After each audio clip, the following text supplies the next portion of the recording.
जब आप पर विकट परिस्थितियां आती है ना, तो कौन आपका अपना होता है, कौन आपका पराया होता है, ये सब आपके सामने आ जाता है। अब बाड़मेर जैसलमेर लोकसभा क्षेत्र में जिस तरीके से भारत पाकिस्तान के तनाव का असर पड़ा, वो किसी से भी नहीं छुपा है। लेकिन इसी बीच जब आपके जनप्रतिनिधि भी छुपकर एसी कमरे में बैठकर सिर्फ और सिर्फ ट्वीट कर देते हैं, आपकी रक्षा के लिए प्रार्थना कर लेते हैं वहीं बैठे बैठे, तब दुख होता है कि ये कैसे जनप्रतिनिधि, कैसे लोगों को चुन लिया गया है। और यही दुख अभी बाड़मेर के लोगों को भी सता रहा है। क्यों और क्या है इसका प्रमुख कारण, बताऊंगी आपको सब कुछ डिटेल में इस वीडियो में, इसलिए बने रहेगा आखिर तक हमारे साथ। नमस्कार, मैं हूं चेतना शर्मा। आप देखना शुरू कर चुके हैं संवाद भारत का, भारत के लिए। तो हाल ही में जिस तरीके से भारत पाकिस्तान के तनाव के कारण सब जगह तनाव चल रहा था, उसी बीच लगातार प्रशासनिक अधिकारियों के साथ साथ जनप्रतिनिधियों का भी फर्ज बन रहा था कि अपने क्षेत्र को पैनिक ना होने दें, हालातों पर काबू बनाए रखें। लेकिन इन सारी स्थितियों के बीच में बाड़मेर में जब ये कोई करने निकला तो वो थे रविंद्र सिंह भाटी।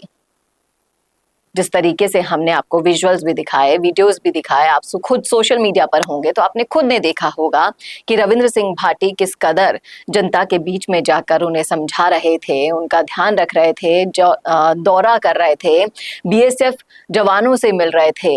लेकिन इसी बीच कहाँ गए हमारे बाड़मेर के सांसद जी उम्मेदाराम बेनीवाल?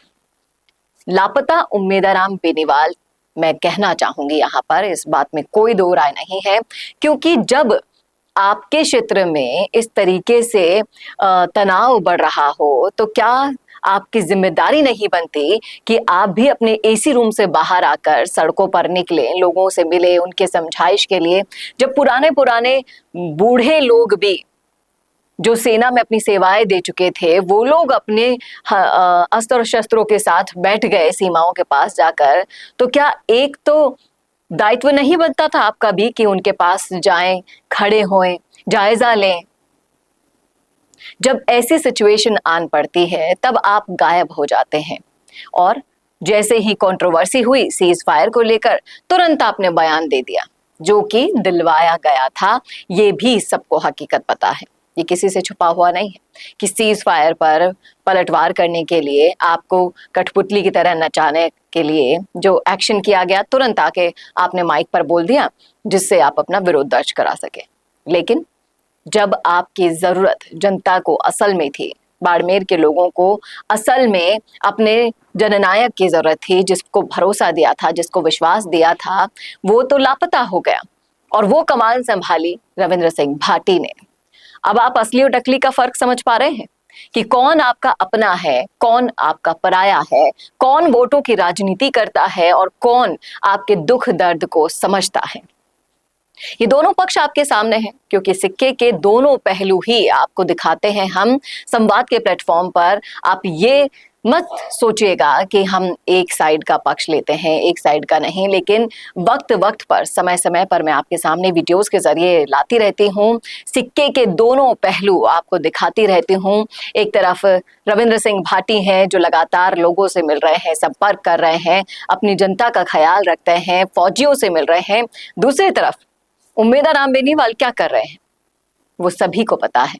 इसीलिए लापता उम्मेदाराम बेनीवाल की राजनीति का अंत बहुत नजदीक आ चुका है, इस बात में भी कोई दो राय नहीं है।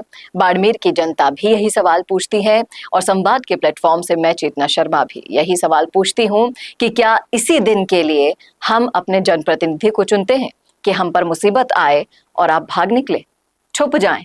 बताइएगा कमेंट बॉक्स में क्या कहते हैं आप इस सवाल के जवाब में। क्या आपको भी ये सवाल सही लगता है या नहीं, बताइएगा जरूर। और इस वीडियो को ज्यादा से ज्यादा शेयर कीजिएगा, अपने सोशल मीडिया प्लेटफॉर्म्स पर डालिएगा, टैग कीजिएगा ऐसे जिम्मेदार लोगों को जिनको शायद जिम्मेदारियां याद दिलाने की जरूरत आन पड़ी है।